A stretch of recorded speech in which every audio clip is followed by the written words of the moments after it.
पान खल दूल्हा से संग में पाँचों भैया हो लाल, संग में पाँचों भैया हो लाल।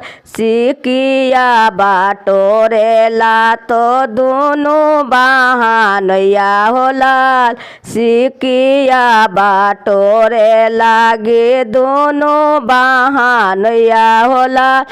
दोनों पाटी बैठाला बहिनी तोहरा होला, दोनों पाटी बैठाला दूल्हा के बहनी होला।